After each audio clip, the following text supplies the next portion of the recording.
नमस्कार, मैं हूं मृत्युंजय कुमार झा। शाम के 5:30 बज चुके हैं और अगले आधे घंटे तक आपके सवालों का सबसे बड़ा मंच तैयार है। अगर आपने कमोडिटी में ट्रेड किया है या फिर नया ट्रेड करना चाहते हैं, जानना चाहते हैं कि आपके लिए कहां पर कमाई के मौके बनेंगे, तो आप सवाल पूछिए। नंबर आप नोट कर लें 022-2300-1634। इसके अलावा आप 022-2300-1635 पर भी अपना सवाल पूछ सकते हैं।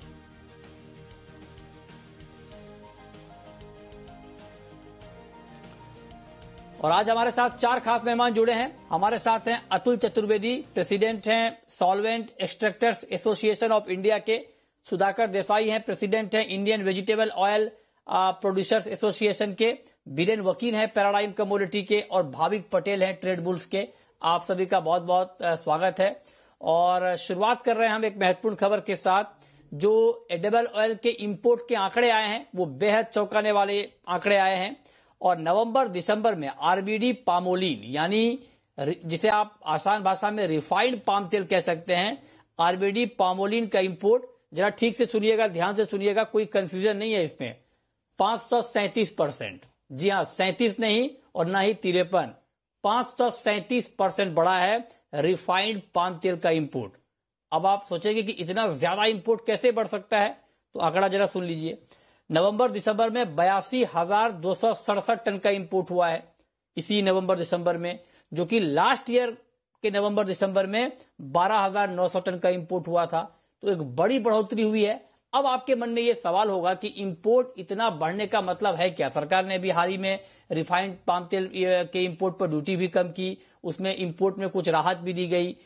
तो अब आपके जहन में यह सवाल होगा कि क्या इतना ज्यादा इंपोर्ट बढ़ने से आपके लिए खाने के तेल के दाम और घट जाएंगे, और इस इंपोर्ट के आंकड़ों में के अंदर क्या छुपा हुआ है, इसी को हम समझेंगे। बातचीत करने के लिए 2 वेटरन हमारे साथ हैं ऑयल इंडस्ट्री के, अतुल चतुर्वेदी जी और सुधाकर देसाई जी। तो अतुल जी, मेरा सबसे पहला सवाल सर, ये 537% का उछाल आपको भी चौंकाया सर ये आंकड़ा?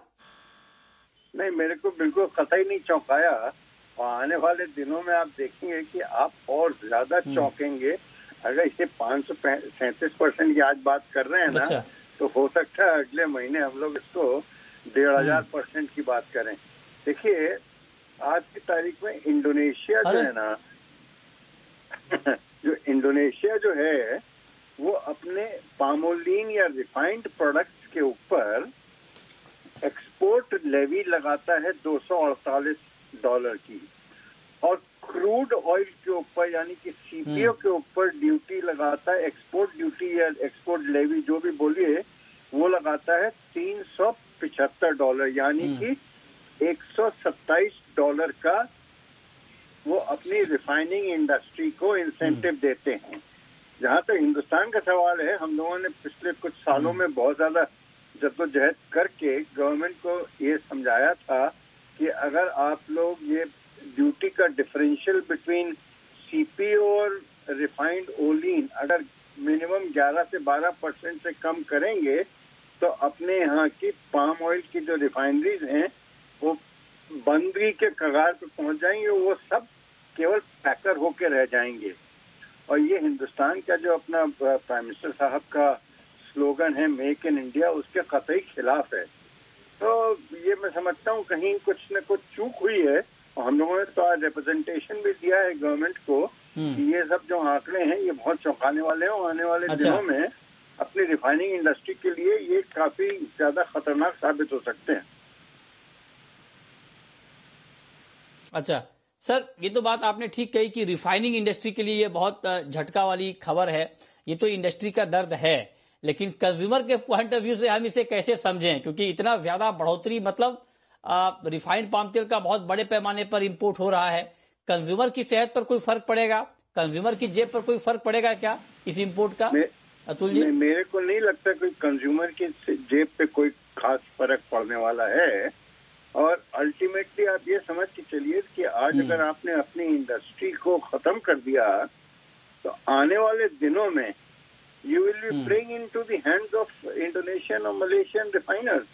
तो फिर तो हिंदुस्तान के कंटेक्स्ट में तो अपनी अच्छा। जो क्या कहना चाहिए, क्या नाम, एडिबल ऑयल सिक्योरिटी है, वो भी बहुत सीरियसली कॉम्प्रोमाइज हो जाएगी, मैं समझता हूँ। तो ये कोई अच्छी चीज तो नहीं है। अच्छा, तो आप कह रहे हैं कि कंज्यूमर को बहुत सस्ता तेल नहीं मिलेगा, उल्टे रिफाइनिंग इंडस्ट्री को झटका लगेगा, तो ये ओवरऑल लॉन्ग टर्म का एक बड़ा नुकसान होगा। सुधाकर देसाई जी, आप भी इत्तेफाक रखते हैं क्या? हालांकि ये जो अभी सब कुछ चल रहा है, ये मार्च तक के लिए ही दिया गया था, छूट दी गई थी, तो आपको लगता है कि वाकई हालात इतने खराब हो जाएंगे महज 2-3 महीने में ही, या ठीक हो जाएंगे मार्च के बाद फिर से बैक टू नॉर्मल? अच्छा, मृत्युंजय जी, पहले तो हम आपको बधाई देते हैं इंडस्ट्री का इशू टेकअप करने के लिए, नंबर 1। नंबर 2, आपने बताया अभी तक 82,000 टन आया है रिफाइंड ऑयल इंडिया के अंदर। मैं आपको ये बताना चाहता हूँ कि जनवरी, फरवरी, मार्च में रिफाइंड ऑयल आएगा इंडिया के अंदर कितना, समझ लीजिए 10 लाख टन आएगा। ठीक है, कितना? 10 लाख टन आएगा। इसीलिए क्योंकि 10 लाख, अच्छा। जैसे अभी सुना है आपने कि रिफाइंड ऑयल इंपोर्ट जो है वो इंडस्ट्री को कम से कम 6 रुपए पर किलो का नुकसान देगा। तो क्या होगा, इंडियन रिफाइनरीज को एक तो मार्जिन का इतना बड़ा नुकसान पहुंचने वाला है, और नंबर 2, अगर अब सभी रिफाइनरी से हम लोग बात करते हैं, सभी लोग फरवरी मार्च में 50%, 25% से 50% में कैपेसिटी चलाना चाहते हैं। कोई भी कैपेसिटी चलाना नहीं चाहता है। तो इससे क्या होगा, इंडिया जो है ना, तो अगर मान लीजिए जनवरी का बात ले लेते हैं, 6 लाख टन का अगर पाम का इंपोर्ट चाहिए, तो 3 लाख टन या 2 लाख टन आएगा सीपीओ, बाकी रिफाइंड ऑयल आएगा। तो फैक्ट्री बंद रखेंगे लोग। तो जो ट्रेडर्स या रिफाइनरी जो है वो भी रिफाइंड ऑयल लाके पैकिंग करके जो अपना ब्रांड वगैरह चलाएंगे। तो इससे क्या है, इंडस्ट्री एकदम खत्म हो जाएगा। इसकी वजह से कंज्यूमर को कोई फायदा मिलेगा नहीं। अच्छा। क्योंकि रिफाइंड ऑयल का भाव जो भी है वो ट्रेडर अपना प्रॉफिट रखेगा, कंज्यूमर को वही भाव मिलने वाला है।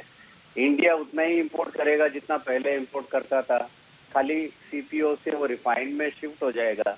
इसका कारण ये कोई नया सब्जेक्ट नहीं है। जैसा 1-2 साल पहले एक तो सेफ गार्ड ड्यूटी लगाया गया है इसमें कि रिफाइंड ऑयल नहीं चाहिए इंडिया इंडस्ट्री को प्रोटेक्ट करने के लिए। दूसरा, रिफाइंड ऑयल का प्रोहिबिशन लिस्ट में लाया गया था इसी कारण की वजह से। तो ये सब कोई ऐसा नया चीज नहीं है, ये सब काफी गवर्नमेंट में भी डिस्कस हुआ है। उनको गवर्नमेंट का ऑब्जेक्टिव ये है कि कभी रिफाइंड ऑयल थोड़ा बहुत लाना चाहिए, लेकिन इससे जो इनडायरेक्टली जो सबको पता नहीं है, जो इंडस्ट्री का जो नुकसान होने वाला है वो बहुत बड़ा होने वाला है। और structurally Indian refining industry will become non viable. ये business will become non viable. Non viable मतलब क्योंकि इंडोनेशिया 10% का एक्सपोर्ट ड्यूटी एडवांटेज दिया हुआ है रिफाइंड ऑयल को, क्योंकि इंडिया का रिफाइंड ऑयल और क्रूड का डिफरेंशियल ओनली 5.5% है, तो structurally Indian refining will get smashed out. Okay, इसका लॉन्ग टर्म इम्पैक्ट तो आपको ठीक है, लेकिन नहीं, ये बात जो आपने कही कि इंडस्ट्री को नुकसान होगा, इंडस्ट्री का पॉइंट ऑफ व्यू आपकी जगह अपनी जगह ठीक हो सकता है, लेकिन अतुल जी मैं सर अब आपसे इंडस्ट्री के पॉइंट ऑफ व्यू से नहीं, इंडस्ट्री की बात आपने रख ली, अब मैं आपसे एक एक्सपर्ट के तौर पर ये उम्मीद करता हूं कि आप जरा और फैक्ट हमें बताएंगे। दर्शक ने भी एक मैसेज करके पूछा है कि ये लोग सिर्फ अपनी बात कर रहे हैं, कंज्यूमर की बात नहीं कर रहे हैं। तो अभी जैसे सुधाकर जी ने कहा कि 6 रुपए प्रति किलो का रिफाइनर्स को नुकसान हो जाएगा। मैं सर एक सिंपल कैलकुलेशन आपसे ये समझना चाहता हूं कि ये जो इंपोर्ट हो रहा है आरबीडी पामोलिन का, इंपोर्टेड तेल का लैंडेड कॉस्ट, या यूं कहें कि इंपोर्टेड ऑयल जो अभी आरबीडी पामोलिन का है, वो जो कंज्यूमर तक जिस भाव पर पहुंच रहा है और जिस भाव पर क्रूड पाम तेल का इंपोर्ट होता है, और वो जब यहां पे रिफाइंड होकर कंज्यूमर तक पहुंचता है, दोनों के बीच प्राइस में कितना फर्क होता है सर? क्या कंज्यूमर को जो रिफाइंड वाला इंपोर्ट है ये सस्ता पड़ रहा है? कितना डिफरेंस है सर दोनों में? नहीं, वो जो आपका जो भी क्या नाम, जिसने भी क्वेश्चन पूछा है वो बहुत इंटेलिजेंट क्वेश्चन पूछा है। शॉर्ट टर्म में तो डेफिनेटली पामोलिन जो आ रहा है वो रिलेटिवली सस्ता पड़ेगा वाया दी सीपीओ रूट। पर एक चीज और आप समझिए, इसके दूसरे और भी जो दूरगामी परिणाम हैं वो ये हैं कि सीपीओ की रिफाइनिंग में 20% स्टीयरिन और PFAD बनता है।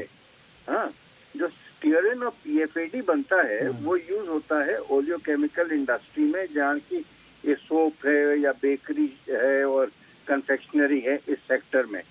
अब चूंकि ओलिन आएगा तो स्टीयरिन और वो भी अलग से और हिंदुस्तान को इंपोर्ट करना पड़ेगा। तो हिंदुस्तान ने कोई बहुत बड़ी अक्लमंदी का काम नहीं कर रही है कि ओलिन को इंपोर्ट करे और CPO को इंपोर्ट ना करे।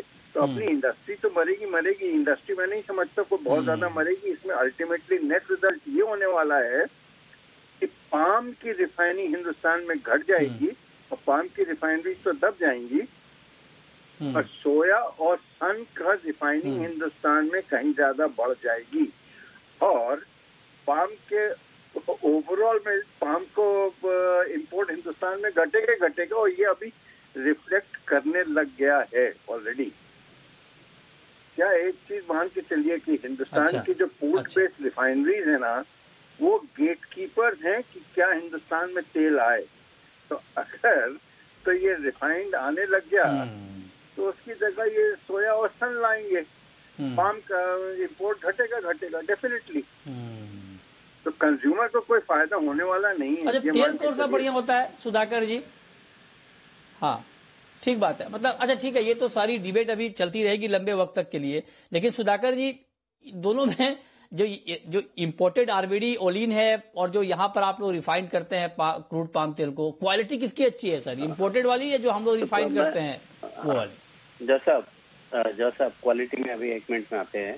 पहला जो क्वेश्चन है कि इंडस्ट्री का जो ओवरहेड खर्चा वगैरह जो है वो 3 रुपए है। ओलिन अगर इंपोर्ट करते हैं तो मान लीजिए 2-2.5 रुपए सस्ता है, लेकिन कंज्यूमर को उसमें खाली 1 या 1.5 रुपए का बेनिफिट मिलेगा। लेकिन इंडस्ट्री को जो कैपेसिटी जो नहीं चलेगा, वो जो फिक्स्ड ओवरहेड्स है, लेबर है, सैलरीज है, खर्चा है, ओवरहेड एक्सपेंडिचर है, तो ये सब मिला के 3-3.5 रुपए का नुकसान है। तो ये मत समझ लीजिए कि इंडस्ट्री का नुकसान डायरेक्टली आप लोग सरकार को लिख के दे दीजिए कि हम लोग वैसे ही 2 रुपए पास ऑन कर देते हैं कंज्यूमर तक, 2-2.5 रुपए आप रिफाइंड तेल ना मंगाएं। आप लोग वैसे कमिट कर देंगे 2-3 रुपए अपनी तरफ से आप लोग छूट दे देंगे, MRP में और कमी कर देंगे। हाँ, तो मार्जिन 2 रुपए है वो पास ऑन कर देंगे, बाकी कुछ बचेगा नहीं। नंबर 1। नंबर 2, तो that should answer your question कि कंज्यूमर को 1 या 1.5 रुपए की वजह से क्या इतना बड़ा इंडस्ट्री को इस टाइप का प्रॉब्लम में डालना है क्या? वो एक दूसरी चीज है, क्योंकि industry will not be able to recover their fixed overheads. Number 1। Number 2, capacity utilization जब कम हो जाता है तो आपका बिजनेस नॉन वायबल हो जाता है। नंबर 3, जो भी वर्ल्ड का जो रिफाइनरीज है और इंडिया का रिफाइनरीज है, सब डेसिमेट अल्फा लेवल सब सेम है, तो क्वालिटी में कोई फर्क नहीं है। Quality is same because all the Indian refineries also have invested in the same plants. तो प्लांट्स, दुनिया का जो प्लांट्स है वो सब सेम है। फाइनली खाली ये बताना चाहता हूँ, Indian refining industry it wants only the level playing field, nothing else. Level playing field में इंडस्ट्री चल जाएगा, नॉन लेवल प्लेइंग फील्ड में नहीं चलेगा। जो ठीक है, बात करेंगे रिफाइनिंग इंडस्ट्री जो है वो लेवल प्लेइंग फील्ड चाहती है और कुछ इससे ज्यादा नहीं। माफी चाहूंगा सर, वक्त कम है। अतुल जी बिल्कुल संक्षेप में सर, आप तो इंडस्ट्री को बहुत लंबे वक्त से देख रहे हैं, आप जरा आखिरी सवाल मेरा आपसे ये होगा कि आपके हिसाब से अभी बेस्ट सॉल्यूशन क्या है कि रिफाइनिंग इंडस्ट्री को भी नुकसान ना हो और कंज्यूमर तक भी सस्ता तेल पहुंचे? इसके लिए तत्काल प्रभाव से क्या कदम आपके हिसाब से सरकार को उठाने चाहिए? देखिए, मेरे हिसाब से 2 चीजें हैं। एक तो पहले मैं आपको बता दूं कि जो डोमेस्टिक में जो रिफाइनिंग होती है ना, उसकी क्वालिटी हरदम बेहतर होगी, क्योंकि फ्रेश ऑयल होता है, फ्रेशली रिफाइंड होता है तो इम्पोर्टेड के मुकाबले। सेकंड जो आपने पॉइंट पूछा ना, उसके अंदर हम लोगों ने गवर्नमेंट को ये प्रपोज किया है कि हम लोगों को इससे कोई फर्क नहीं पड़ता है कि आपने क्या ड्यूटी रखी है।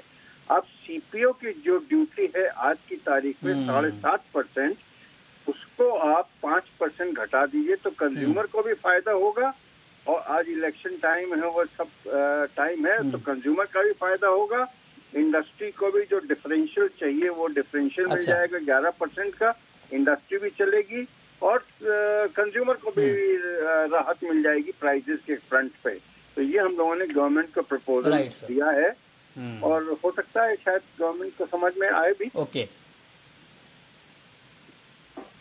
ठीक बात है। बहुत शुक्रिया अतुल जी आपका, सुधाकर देसाई जी आपका जुड़ने के लिए और इस मुद्दे पर डिटेल में बातचीत करने के लिए कि ये जो इंपोर्ट बढ़ा है इसका कितना इम्पैक्ट कंज्यूमर के ऊपर होगा और कितना नुकसान रिफाइनिंग इंडस्ट्री को हो रहा है और सरकार को करना क्या चाहिए। चलिए आगे बढ़ते हैं। अब हम बात करते हैं आज के बाजार की। आज के बाजार के लिए बीरेन जी मैं आपसे सबसे पहला सवाल गोल्ड के ऊपर पूछना चाहता हूं। सर, गोल्ड का मार्केट अब यहां से आपको क्या लग रहा है? क्या गोल्ड में अभी बाइंग करके चलना ठीक है या आपको लगता है कि मार्केट बहुत ज्यादा तेजी के मूड में नहीं है, इसलिए बहुत ज्यादा गेन की गुंजाइश ना करें अभी गोल्ड में ट्रेडिंग के पॉइंट ऑफ व्यू से? मार्केट रेंज बाउंड है, बट फिर भी बाइंग मैं प्रेफर करूंगा। आज फेड के नंबर आएंगे, सीपीआई के, कंज्यूमर इन्फ्लेशन के, जो थोड़ा अपसाइड सरप्राइज दे सकते हैं। 7 या 7.1 जैसा दिख सकता है। और कल पॉवेल साहब की स्पीच थी, वो भी मुझे गोल्ड पॉजिटिव, कमोडिटी पॉजिटिव लग रही है, डॉलर नेगेटिव लग रही है। तो मैं आज के दिन बाइंग में प्रेफर करूंगा। अच्छा, तो आप कह रहे हैं कि आज के दिन आप बाइंग प्रीफर करेंगे, इस पर आप नजर रखिए। अच्छा, चांदी पर क्या व्यू है आपका भाविक जी? सिल्वर में क्या किया जाए? सिल्वर में भी आज मुझे इवनिंग सेशन में पॉजिटिव ही लग रहा है। हालांकि 7 बजे यूएस का जो इन्फ्लेशन का डेटा है, बट एक्सपेक्टेशन है कि ये वो डॉलर नेगेटिव ही होगा। तो चांदी में भी 61,000 के करीब जो मार्च कॉन्ट्रैक्ट है वो मैं लॉन्ग के रिकमेंडेशन करूंगा। टारगेट रहेगा 61,500 का और स्टॉप लॉस रहेगा 60,650 का। ठीक है, चलिए अब हम शुरू करते हैं सवाल और जवाब। पहला सवाल है मंजीत सिंह का। पूछिए सिंह साहब।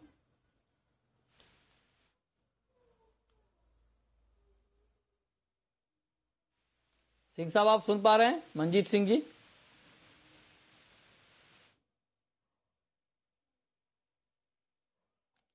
लगता है उनसे हमारा संपर्क नहीं हो पा रहा है। अच्छा बीरेन जी, क्रूड का मार्केट अभी कैसा लग रहा है आपको? क्रूड में कुछ तेजी की गुंजाइश है अभी इस भाव पर? हाँ, थोड़ा तेजी लग रहा है। शायद 6180, 62 तक जाना चाहिए, क्योंकि अमेरिकी वेदर काफी हार्श है। पोलर वॉर्टेक्स जिसको बोलते हैं, स्नो स्टॉर्म और वो सब देखते हुए थोड़ी हीटिंग की डिमांड बढ़ेगी। ऊपर में 6200 तक जाना चाहिए और फिलहाल 5900 बॉटम लग रहा है। ठीक है।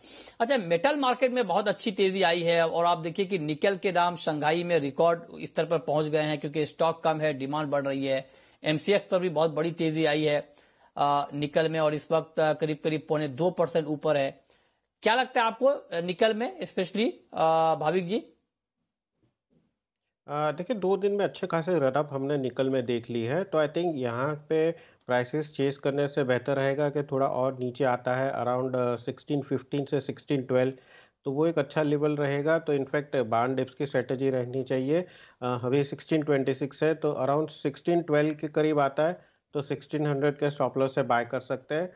मैं बुलिश हूँ। आई थिंक मीडियम टर्म में अभी भी मुझे लग रहा है कि एटलीस्ट 1650 से 60 तक आ सकता है, पर इंट्राडे का टारगेट रहेगा मेरा 1630 का।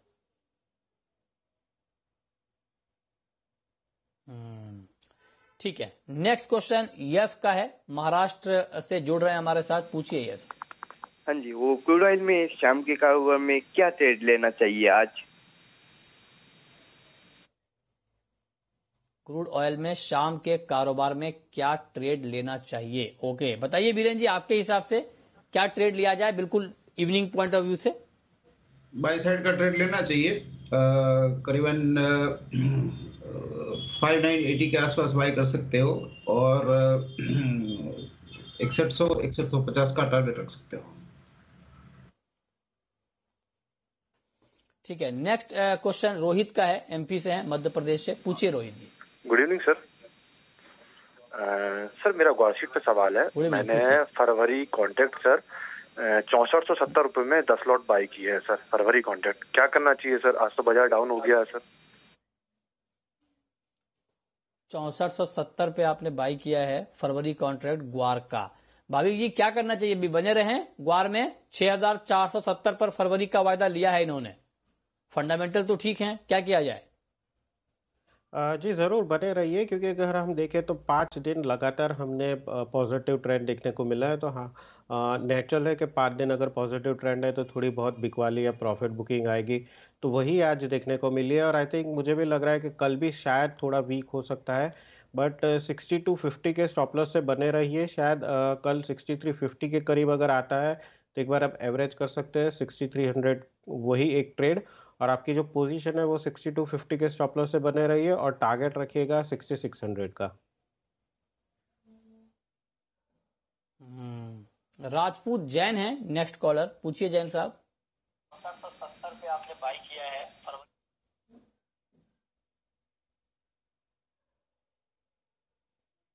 जैन साहब आवाज आ रही है? टीवी का वॉल्यूम कम करिए, फिर सवाल पूछिए सर प्लीज।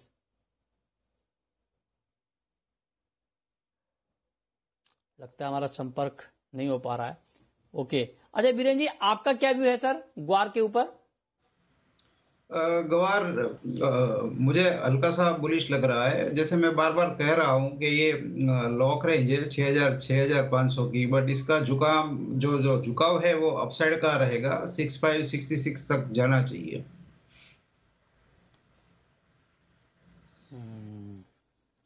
ठीक है, तो ये राय आपकी हो गई। आपको भी लगता है कि ग्वार में भी तेजी की गुंजाइश बची हुई है, बनी हुई है, इस पर आप नजर बनाकर चल सकते हैं। ठीक है, आगे बढ़ते हैं। अच्छा, कॉपर में अभी क्या किया जाए भाविक जी? कॉपर का मार्केट कैसा लग रहा है आपको? जी कॉपर में बहुत तेजी हमने देखने को मिली है। करीबन अगर देखें तो कल के क्लोज से 15 रुपए का मूव देखने को मिला है, और वो भी फंडामेंटली बैकअप है, क्योंकि अगर हम इन्वेंट्रीज देखें तो बहुत कम है, और चाइना में जो लॉकडाउन हुई है तो उसकी वजह से जो पोर्ट है वहाँ से इन्वेंट्री आ नहीं रही है प्रोड्यूसर्स के। तो आई थिंक कॉपर भी मुझे लग रहा है कि 1 से 2 दिन वापस हमें तेजी ही देखने को मिलेगी। इंट्राडे के हिसाब से मुझे लग रहा है कि यहाँ पे बाइंग नहीं करनी चाहिए, क्योंकि ऑलरेडी रन अप हो चुका है। तो आई थिंक 750 के करीब आता है तो मैं लॉन्ग की पोजीशन करूंगा, पर मैं इंट्राडे की पोजीशन नहीं बोलूंगा। मैं 740 के स्टॉप लॉस से पोजीशनल बोलूंगा, और टारगेट रहेगा 765, और ये करीब 3 से 4 दिन का होगा। ठीक है, कैलाश चंद्र मोदी हैं सदलपुर से, पूछिए Kailash ji. Good evening sir. Sir silver इस साल 2022 में 80,000 टच करेगी क्या? 2022 में 80,000 तक चांदी जाएगी क्या? ये बहुत महत्वपूर्ण सवाल आपने पूछा है। बीरेन जी बताइए, क्या संभावना है क्या 80,000 तक चांदी का भाव जाने का? इसके लिए फेड की पॉलिसी पे निर्भर रहता है। मैं समझता हूँ फेड की पॉलिसी इस बार इंटरेस्ट रेट बढ़ाने की होगी, तो चांदी के लिए बहुत ज़्यादा मैं फ्रेंडली नहीं हूँ। मुझे ऐसा लग रहा है कि मैक्सिमम 70 मैक्सिमम जाएगी, उसके ऊपर नहीं लग रहा है मुझे। ठीक है, तो आप करें 80,000 तक नहीं जाने की संभावना है, लेकिन हाँ तेजी है। चलिए, अब वक्त है रैपिड फायर राउंड का।